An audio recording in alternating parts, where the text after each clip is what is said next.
Anton, vandag se vraag is: hoe ondersteun jy iemand met kanker wat jou wegstoot om jou te beskerm, maar jy wil steeds daar wees? Dis natuurlik, ek dink vir baie mense is dit daai geval waar iemand kry hierdie verskriklike aaklige diagnose en as hulle so bang en hulle wil nie hê ander mense moet verantwoordelikheid vir hulle neem nie en dan druk hulle weg.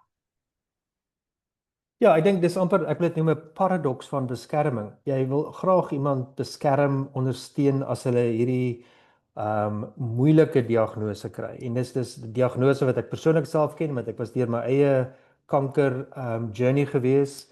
En ek het ook mense baie naby my aan kanker verloor. So ek besef daardie geweldige, ek wil dit noem 'n kognitiewe disintegrasie wat plaasvind wanneer iemand 'n diagnose kry. Met ander woorde, dit's vir hulle asof alles skielik nie meer sin maak nie. Veral as daar nie 'n familiegeskiedenis van kanker is nie en ook weer dat hulle dalk weet die dokter gaan sien het of na 'n spesialis verwys het as gevolg van iets en dan besef hulle dit is nie iets kleins nie, dit is eintlik 'n baie ernstige diagnose. En dan natuurlik gaan so 'n persoon baie keer en weer eens dit verskil van individu tot individu deur sekere fases, weet dis eerstens hierdie geweldige skok in terme van weet is dit werklik so, kan dit regtig wees? So op 'n manier is dit dat ons hierdie trauma wat ons beleef as ons daardie nuus kry, probeer verwerk. Maar ons wil eintlik dit nie verwerk nie, ons wil dit eintlik ontken. Ons wil eintlik hierdie buffer daar plaas om onsself emosioneel te beskerm. En ek dink die tweede aspek daarvan is dat jy ook hierdie ervaring het dat jy dalk nou jou selfstandigheid, jou autonomie verloor. Want nou ewe skielik is dit amper asof jy net nog 'n nommer word in die mediese stelsel, net nog 'n geval en weet jy probeer so al vashou aan jou wie jy is. Dis baie keer ook dat jy dan mense probeer wegstoot net om so half binnekant jouself te onttrek, net om self hierdie ding te prosesseer. En ander mense ervaar dalk dat jy hulle wegstoot, maar eintlik is dit dat jy so half 'n interne spasie soek om hiervan sin te maak. En ek dink die derde belangrike deel as so 'n diagnose kom, is dit baie keer hierdie gevoel van jy verloor jou identiteit, wie jy is. So jy word nou gediagnoseer en dit is jou ervaring moontlik dat mense jou nou sien as 'n kankerpasiënt. Jy's nie meer 'n pa nie, jy's nie meer 'n atleet nie, jy's nie meer 'n bestuurder nie, jy's nou 'n kankerpasiënt. So jy het nou amper 'n rouproses wat begin nie alleen ten opsigte van jou fisiese gesondheid wat daar nou iets verander het nie en moontlik baie ernstig kon verander het nie, maar ook weet daai verliese wat daarmee saamgaan. En ek dink jy probeer jouself beskerm deur dalk vir jouself net 'n eie spasie te kry. Maar ek dink ook weer as jy iemand is wat dalk nog altyd die sterk een was, die een was wat altyd daar was vir ander, is dit nou baie moeilik om jouself te kan sien as 'n pasiënt.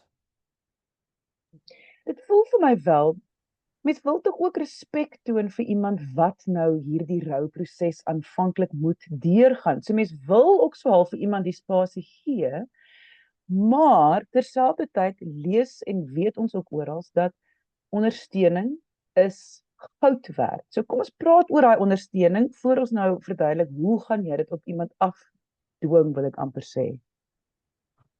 Ja, en ek wil amper sê mense dink baie keer aan sosiale ondersteuning as iets wat baie emosioneel is. Maar ek wil amper sê dit is ook onderskryf deur wetenskap. Daar's baie navorsing wat vir ons wys hoe geweldig belangrik sosiale ondersteuning is vir iemand met depressie, vir iemand wat baie angs ervaar. In hierdie proses as daar 'n diagnose is, soos byvoorbeeld kanker, want dit wys baie duidelik in terme van hoe goed dit vir iemand se immuunstelsel is as hulle saam met ander mense is. So jou sosiale netwerk speel eintlik 'n baie belangrike rol as net iemand wat daar is in jou teenwoordigheid of iemand wat daar is met wie jy kan gesels of so voort. Dit regtig verstoot jou immuunstelsel. En ek dink ook die tweede gedeelte, dit is ook dat dit jou baie kan help in terme van jou angs.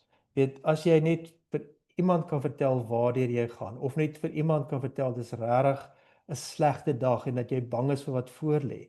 Dit verlaag jou kortisool vlakke, met ander woorde die angs se chemikalieë wat in jou lyf ingestoot word en dis 'n belangrike deel daarvan. En dan dink ek ook die derde gedeelte van ondersteuning, dit help ons ook in terme van ons kognitiewe funksie. Met ander woorde, as ons baie angs ervaar, dan is dit asof jou prefrontale korteks hier in die voorste deel van jou brein wat ons intense emosies en prosesering van inligting, dit help dit om daardie stelsel te kalmeer. En eintlik ook as daar dan ondersteuning is, dan help dit jou om helderder te kan dink. So ek dink die belangrike ding van hierdie sosiale ondersteuning is dat daar's duidelike emosionele gedeelte. Maar as iemand wat soos jy sê respekvol luister en soms net respekvol daar is en dalk ook net die vermoë het om te kom luister sonder om iets te wil regmaak. So jy gee eintlik validasie vir hierdie persoon se ervaring. En ek dink die ander dele daarvan, eerstens of tweedens dalk die instrumentele ondersteuning, met ander woorde dat jy praktiese hulp kan aanbied, soos byvoorbeeld hierdie persoon dokter toe ry of vir hulle kos maak. En ek dink dit word baie keer makliker aanvaar as die emosionele gedeelte. Veral as dit iemand is wat nog nooit regtig gepraat het oor hulle emosies nie, maar hulle sien jy is daar. Met my pa se kanker byvoorbeeld het ek baie keer net by hom gesit en vir musiek gespeel. Iemand wat ek goed ken het gesê sy het by haar ma gesit en net vir haar ma gedigte gelees, want haar ma is baie lief vir gedigte. Net daai dinge wat jy doen, dra so by tot hierdie persoon se emosionele welsyn. En dan dink ek die derde deel ook wat belangrik is in terme van ondersteuning, as hierdie persoon nie weet wat nou nie, wat gaan volgende gebeur, wat behels chemoterapie of bestraling of weet wat is die prognose. Dan dink ek dit is baie nuttig as jy die persoon kan help om inligting in te samel oor hierdie prosesse. Dit kan wees op die internet, dit kan wees om daar te wees met 'n doktersbesoek, dat jy ook help om inligting goed te kan onthou, wat dan vir die persoon kan help as hulle weer onsekerheid ervaar en dalk sekere vrae het wat hulle wil vra oor wat gaan nou volgende gebeur. Vir die individu self wat nou luister hierna en hierdeur gaan en regtig nie weet hoe om vir hulp te vra nie. Want dis natuurlik ook dis nou ook maar ja, 'n probleem. Wat sou advies daar wees? Kyk, ek dink vir baie mense is dit moeilik om vir hulp te vra. Selfs as hulle na my toe kom en sê hulle, weet jy, ek wil nie eintlik die ander mense moet weet ek kom sien 'n sielkundige nie. Want hulle dink ek cope met alles, maar hierdie is regtig vir my moeilik. So ek dink baie mense vind dit moeilik om te erken dat daar iets is wat moeilik is. En ek dink met kanker is dit ook, dis nie jou skuld nie. Weet, ek bedoel al het jy dalk nooit gerook nie, maar nou kry jy longkanker. Of dalk het jy 'n geskiedenis van borskanker in jou familie, maar jy het nog altyd gedink jy's baie gesond of prostaatkanker en nou ewe skielik is daar 'n diagnose en ek dink dis die belangrike ding van wat nou gebeur. Dis nie iets wat jy gevra het om te gebeur nie. Dis ongelukkige ernstigte of soos die mediese fondse sê 'n gevreesde siekte wat jy gekry het. So ek dink die belangrike ding van daar's baie forme van hulp. En dit wat mense naby jou doen is omdat hulle omgee vir jou. Dis omdat hulle regtig respek het vir jou. So jy wil nie noodwendig altyd die hulp hê nie en weer eens jy's dalk nie reg om aanvanklik hierdie hulp te aanvaar nie. En ek dink ook baie keer mense wil nie 'n las wees nie. Jy weet, hulle voel soms hulle wil eerder mense op 'n afstand hou om nie druk op daardie persone te sit nie. Ek dink byvoorbeeld aan Kate Middleton met haar kankerdiagnose. En sy wou nie met die media praat aanvanklik daaroor nie, want sy wou haar kinders beskerm het. So ek dink baie keer is dit dat jy dinge meer privaat wil hou om nie 'n las te wees nie of dat jy dink ander mag dalk swaarder kry as hulle weet wat gebeur.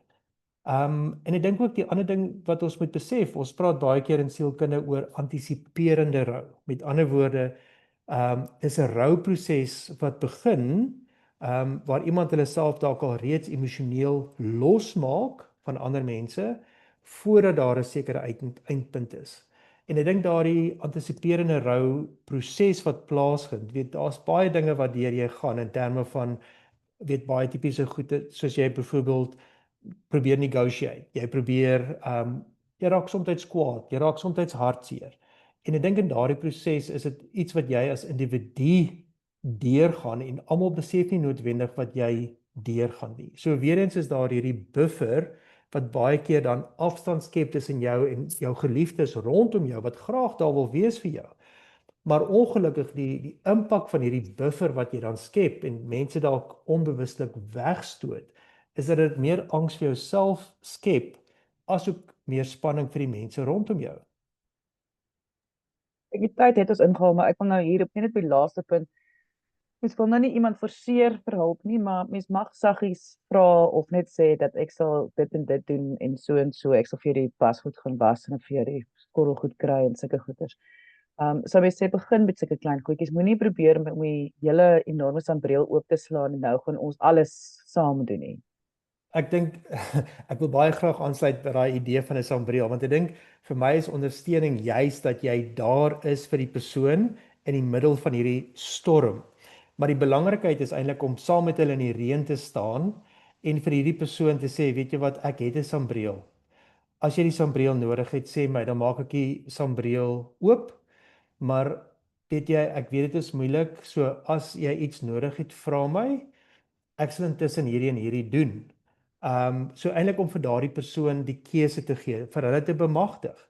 En as jy regtig ook vir hierdie persoon baie omgee en liefhet, dit beteken nie dat jy nou voel hier word 'n deur toegemaak nie. Maar soms voel dit vir jou hierdie deur word nie oopgemaak vir jou om regtig te kan omgee nie. En daar's dalk dinge wat jy wil oor praat ensovoorts, maar dit voel vir jou of die persoon nie vir jou toestemming gee nie. Maar weet dit is oukei. En ek dink eintlik weer eens om daai sambreel metafoor verder te vat is om te sê maar hou die sambreel daar vir as die persoon dit nodig het. En as dit vir jou voel dat hierdie deur toe is, weet sê net vir die persoon, weet ek sit aan die ander kant van die deur, ek is daar op die drempel. So as jy enigiets nodig het, ek is hier vir jou. Mense, indien jy 'n vraag het, kan jy e-pos stuur na lise@wsf.co.za. Ek sê baie dankie aan Anton Bemer. Hy is 'n kliniese sielkundige in Stellenbosch. Al sy besonderhede is hier beskikbaar. Gaan kyk gerus daar indien jy hom wil kontak. En dan deel die gesprek. Mens weet nooit wie het nodig om hierdie te hoor nie. Maar aan die einde van die dag, die heel belangrikste bly altyd: kyk mooi na jouself.